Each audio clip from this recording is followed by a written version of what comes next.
If you live anywhere near North Central Washington or the sound of my voice, you know that Rivercom's 911 dispatch center, just across the street from this very studio, they have outgrown their facilities, their campus, and they did so 6-7 years ago. And for the last 6 or 7 years, things have only gotten worse, not better, for one of the most critical governmental agencies to protect the public safety. And to that end, things are starting to switch from second to third gear, and hopefully, from my standpoint, by the middle of February, into sixth gear.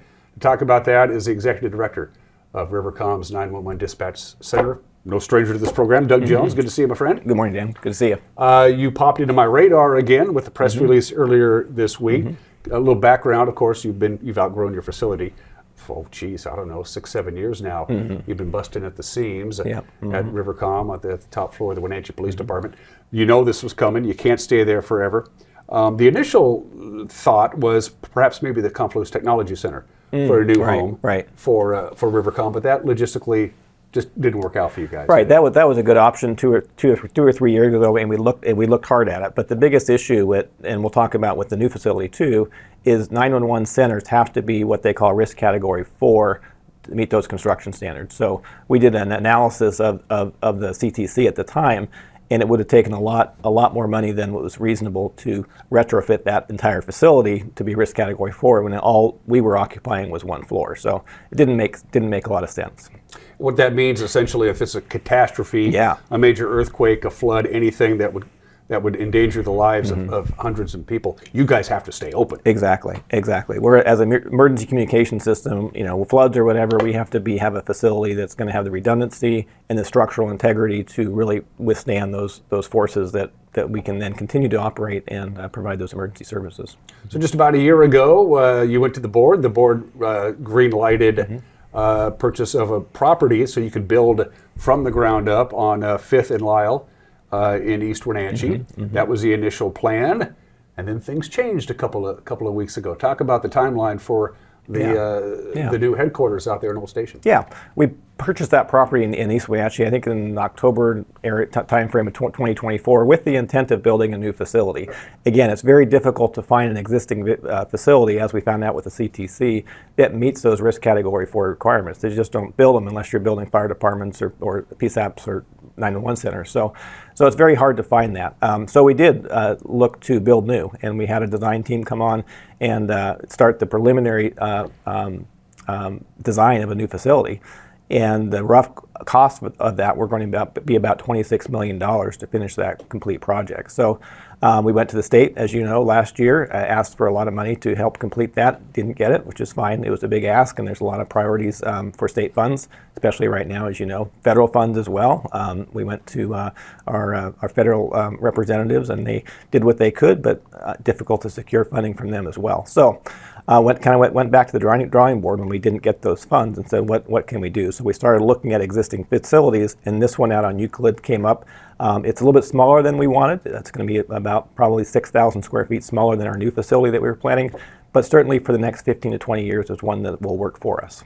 So how did this all fall into place? You bought the property in East Wenatchee. We want to build from new, but if something comes up that fits within our budget, we're going to go for it, and this is exactly what happened, pretty much? Exactly. And again, similar to what we did with the CTC, we looked at this property, we said, and we made an offer on it, and then we entered into a contingency phase where we looked at all the things we needed to do to bring it to risk category 4, to provide all the redundancy and power and IT and all those types of things that a 911 center needs. And we went through that process of hiring someone to look at that, and it came back as yes, this can be retrofitted at a reasonable cost.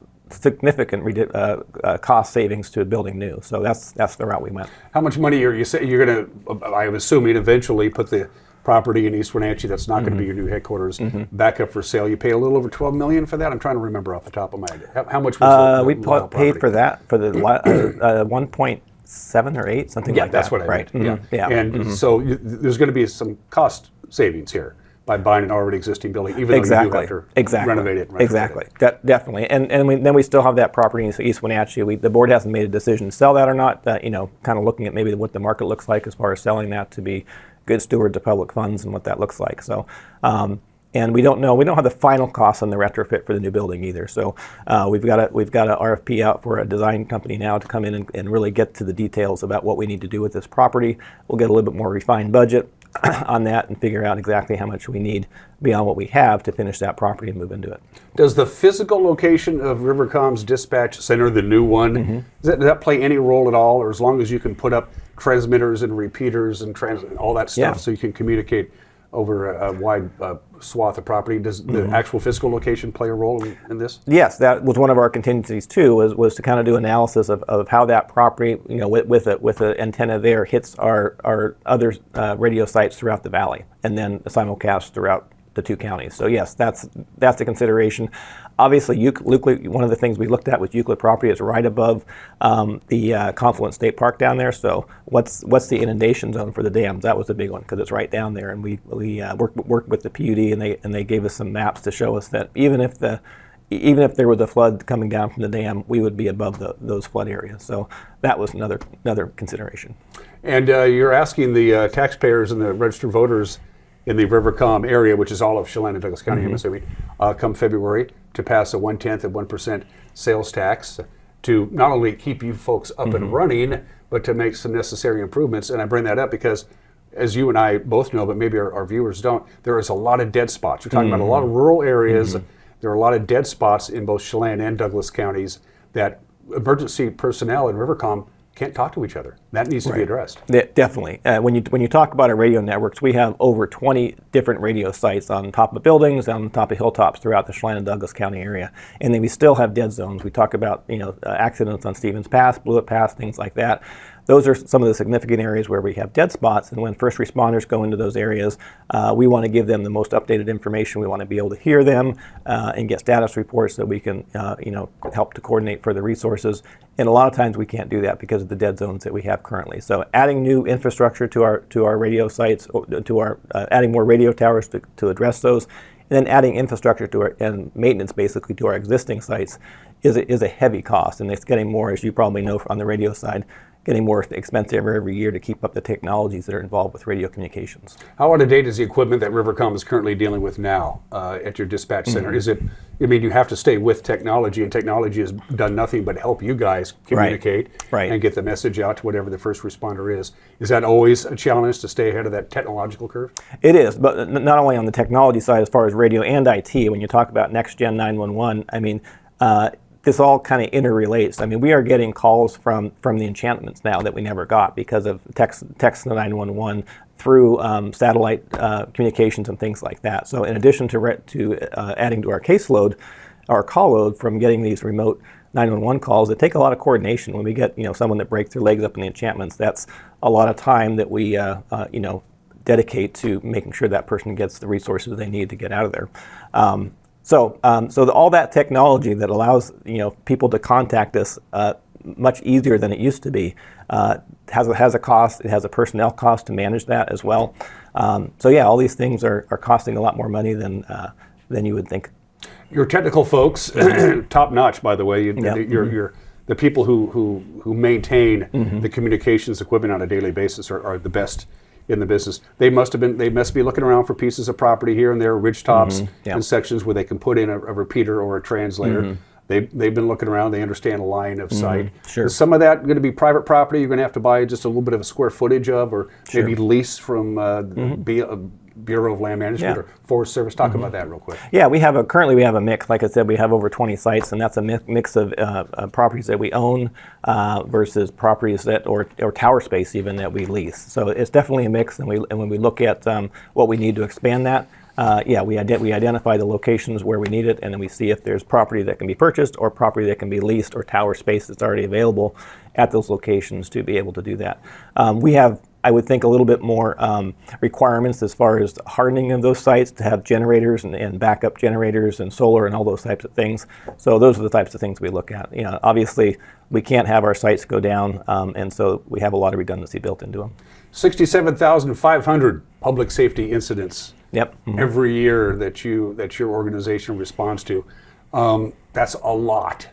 Is it? And it's not going to get any less. No. In that respect. So is that something that you can forecast out? Do you have a general idea that by the year 2030 we'll be sending out this many dispatches a year? I mean, is that something that you can actually project with some accuracy? Yeah, it's been a steady increase. Obviously, with population, that's one aspect of it. Over the last 4 years, we've seen a 12% increase. So, and like I think you mentioned in the opening, we did a study on our new facility back in 2019, or our current facility, that said that the current facility, based on the space that we had, was beyond capacity to expand into. So we've known that we needed more space for operations for quite some time. So I'm sorry, what was your question? Well, the question is can you accurately project exactly how many calls you're going to be taking in 10, 15 years, factoring in population growth and things like that? Yeah, definitely population growth, but like I mentioned too, I mean, the more next gen 911 that comes on, the higher the caseload too. So it's not just population, it's also accessibility to 911 systems, which are improving all the time. The state of Washington is very robust in its next gen 911 technology, and we are a big part of that. You know, when you bring your cell phone from Seattle, travel over to vacation in Chelan, you call 911 and you get Rivercom. You don't get the Seattle 911 center where your phone's from, right? That's the technology behind that. I think people take for granted. It's pretty significant. So, do people take Rivercom itself for granted? I think they do. Oh, I think so. I think so. Yeah, I was having dinner with a friend of mine the other day, and he said, "What's the big deal? I mean, 6 people sitting there answering phones. What's the big deal? Why do you need all this money?" You know, and it is. It's so I invite anybody that wants to give me a call. We'll walk you on the floor. I mean, you go into our dispatch center, and our dispatchers, you know, they are just wonderful, and they do a fantastic job. And I know we've talked about staffing before. We're still understaffed, so they're working a lot of overtime. But you know, they get these calls, and you've seen them in the news. They're very difficult calls to take. These accidents where you have fatalities and things like that. Dealing with those callers who are, you know, at the worst moment of their lives, and communicating that and keeping them on task to give us the information we need is a very difficult and challenging and emotionally stressful job. So give them a lot of credit, and a lot of training goes into it. I mean, our training program, we just started an academy a couple weeks ago. Before they reach the floor and can do the job on their own, is a 7 to 12 month process. So it's not just answering phones. It's so much more than that. So. And keep in mind that the vast majority of these Rivercom dispatchers, they don't get any follow-up. They have dispatched the necessary law enforcement or emergency response, be it ambulance, fire, whatever, to whatever is going on, and then they move on to the next call. And we've talked about this before. They don't really get I wonder what happened with that gentleman who was having the heart issues a couple of weeks ago. I hope he's okay. They don't get that, do they? And it's tough. You know, we do a lot of telephonic CPR. So when someone calls in and says, "Hey, my loved one just fell on the floor. I'm not sure what's wrong," we have a very good protocol that the dispatchers take people through step by step. And if they need CPR, we have them on the floor and doing telephonic CPR within seconds of the call starting. And sometimes those make it, and sometimes those don't. So that's very difficult, obviously, on the caller, but also on the dispatcher to always have that question: Did I do everything I could have done? But getting that follow-up information is important. And oftentimes we do get the information through Dr. Job, who is our physician consultant basically for Rivercom. And he follows up and he says, hey, he comes back and says, if not for the telephonic CPR that your dispatcher had done, this person would not have survived. So those are significant. On Tuesday, February 10th of next year, they are going to ask the voters in Chelan and Douglas counties to consider a 1/10 of 1% sales tax increase. To me, not much. It comes out to 1 cent for every $10 purchase. If it passes, what happens to the money? Right. So basically, we're looking at 4 different things that this money goes to. And I guess first of all, you should know that 2026, the budget cycle we just went through, is the first time we've had to reach into our reserve account, which isn't huge. We're not a huge municipality. We probably have about $500,000 in our reserve account, and we're taking over about $200,000 out of that this year for just covering our expenses. So again, population, technology, all these things are very stressful on a very limited budget. So anyway, the radio dead zones, you mentioned that. We need to expand coverage. We need to install radio towers to get those done. The most recent one we did up at Slide Ridge above Manson, that was about a $1.5 million project. So that's huge, and you know, when you're talking about our operating budget is about $10 million a year, that's a huge chunk. A tenth or more of budget goes towards one radio tower. So those types of things are very significant for our first responders to have and very expensive to give them. So that's the first thing, kind of building out our continue to building out and maintaining our infrastructure. Cybersecurity is huge. I was talking to Brad, our IT tech, a couple weeks ago, and I said, "Have we ever been attacked?" And he said, "Absolutely." And over the last 5 years, we've had at least 2 attacks. What do attackers get when they look at our networks? Well, number one, they disrupt. They disrupt first responder dispatching, so that's huge. We can't have people with ill intent disrupting our operations. And secondly, we have a lot of information. You call 911 and say, "Hey, I want to stay anonymous, but my neighbor is this or that." All that information is logged and kept. So there's a lot of information we have that obviously the public doesn't want to get out as well. So cybersecurity. I don't want to say we're not good at it. We do spend a lot of money on it, but like everything in technology, keeping up with and the latest technology to combat cybersecurity is expensive. Your equipment has to work. It simply cannot fail. Right, it does. Exactly. Lives depend on it. Yeah. Radio equipment and upgrades. I mentioned before that the TAC channels, for just an example of the radio technology that we need. If there's a structure fire in Chelan right now and all the fire units go to that structure fire, like we've had recently, they go to a TAC channel. So they go to a channel that's off the main dispatch channel so they can manage that operation. We can't hear them when they do that. So upgrading those TAC channels to basically simulcast so that we can dedicate a dispatcher to monitor those frequencies while they're on scene is huge for our fire departments and for us to make sure that we keep them safe. And then finally, just the facility upgrades. We don't know what the cost is going to be to fully get across the finish line with our facility we just bought, but we know that we're going to need some additional funds for that. I'm guessing, at least based on rest estimates, we're probably about $2 million short of reaching the finish line on that project. Doug is one of the most accessible public servants you're going to find out there. Send him an email, give him a call. He'd be more than happy to give you the factual rundown on the February 10th bond issue. And starting after the holidays, early 2026, you're going to start rolling out some forums and things like that. So absolutely, yeah. I've already got a few service clubs that I'm going to go speak at. If you have a service club or an organization that you want me to come speak at, more than happy to do that. Rivercom, myself, very transparent about our needs, about our budgets and things like that. So we wouldn't be coming to the budget to the public if it wasn't needed. I think we've demonstrated, especially since saving $16 million on this building project, that we are very good stewards of public funds when it comes to what we do and how we use our money.